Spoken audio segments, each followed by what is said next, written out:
As usual, a lot is happening with the Judgment Day, so we'll see the latest there. We'll also check out what's new for Sol Ruca, Lola Vice, and more.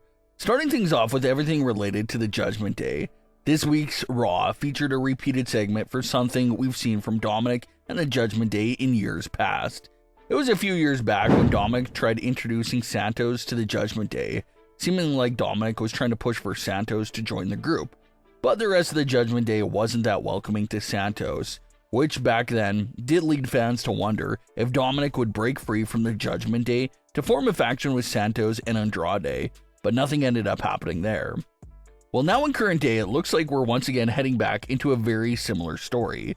Dominik Mysterio has now introduced El Grande Americano to the Judgment Day, once again trying to help an outsider get their foot into the door within the group. Similar to the past situation with Santos, Dominik does appear to have a solid relationship with the Grande Americano character.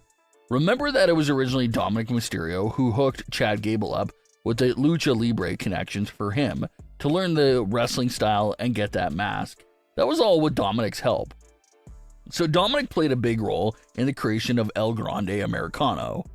It may no longer be Chad Gable playing the character himself, but the character is still there with Ludwig's portrayal and still has that history with Dominik. And even in their tag team match that took place later in the night, it was a successful one for Dominik and Grande American. Dominik used the steel plate in the mask and helped their team pick up the win. Despite all that recent success with Grande Americano, Finn Balor and the rest of the Judgment Day seem very down on the idea of bringing Grande into the group. Finn even pulled Dominik over to the side to basically scold him and remind him that there's no outsiders allowed in the Judgment Day. This whole situation here does look like it could be used to drive Finn Balor and Dominik Mysterio further apart, and here's why. Finn Balor says there's no outsiders allowed in the group, but we can't forget that Finn has technically brought in 2 outsiders and didn't really stop pushing them down the group's throats until they accepted the outsiders as members. Those 2 individuals obviously being JD McDonough and Roxanne Perez.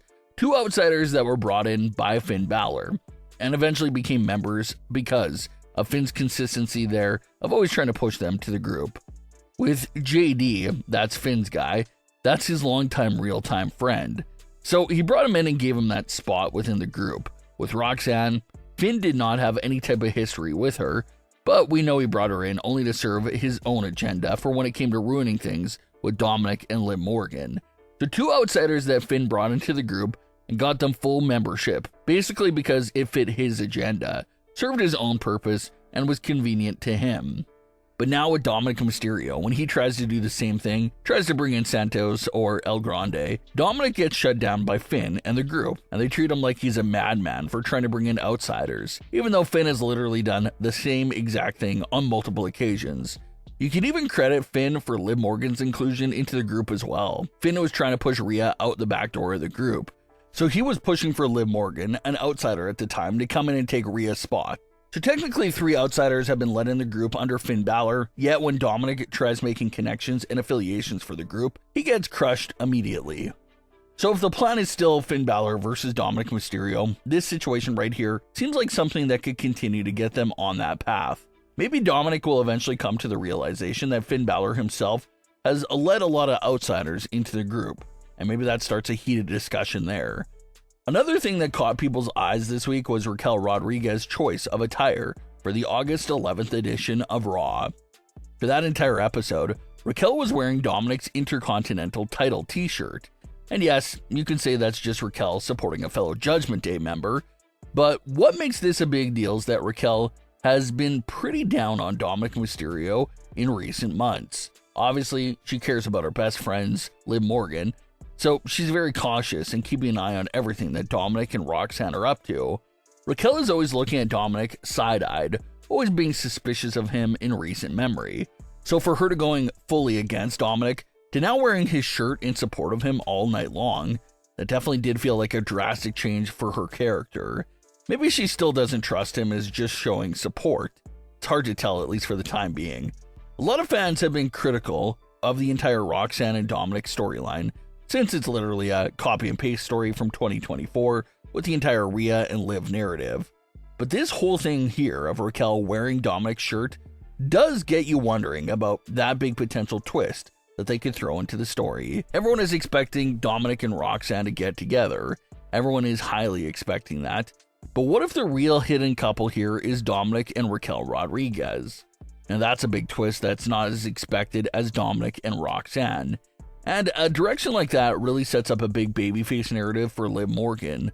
Liv left Raquel watching Dominik and what he does with Roxanne Perez. So if Liv Morgan comes back and her best friend Raquel has been secretly with Dominik Mysterio this whole entire time, that really shocks the whole story and throws everyone through a loop. That would be a more personal feud for Liv Morgan to return into, because Raquel has been her best friend, her right hand, her partner for over 3 years now.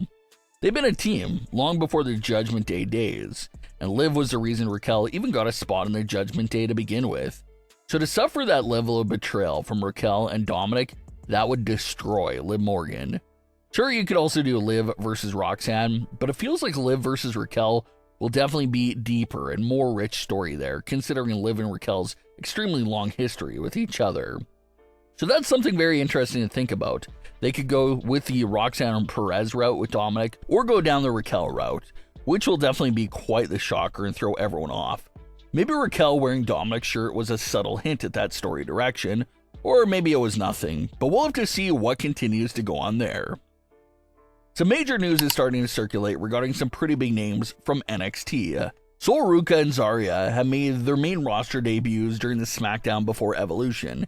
It was a very impressive showing for them that left everyone amazed. Even in a recent interview, Alexa Bliss praised Sol, Ruca, and Zarya on that first SmackDown match and mentioned how their future in the division is in good hands. And it looks like the fans and the talent aren't the only ones impressed. Reports now claim that a lot of people backstage are impressed with Sol, Ruca, and that a main roster call-up could be very imminent. Main roster call-ups are always a scary thing for the talent and their fans because you just never know how the creative team will handle them. They can either catch fire right away and take off, like Tiffany Stratton, or they can get lost in the shuffle after a bit, sort of like what we see with Carmelo Hayes. So one of the two future routes awaits every call-up that happens, and if Sol, Ruca is on the way, everyone hopes that there is some type of story and good planning there for her main roster run ahead of time. There's also big news for NXT's Lola Vice. Lola first signed with WWE back in 2022 on a 3-year deal, meaning that it was set to expire in the immediate future. But reports now claim that Lola Vice and WWE did reach an agreement on a new deal. The exact length of the contract is currently unknown, but everyone expects that it's a multi-year deal. Lola Vice confirmed the new contract news herself by reposting a message onto her Instagram story. So expect to see a whole lot more of Lola Vice in the future. But what are your thoughts on today's stories? Leave your comments below. Don't forget to subscribe with all notifications on, and leave a like if you enjoyed. Thanks for watching, guys.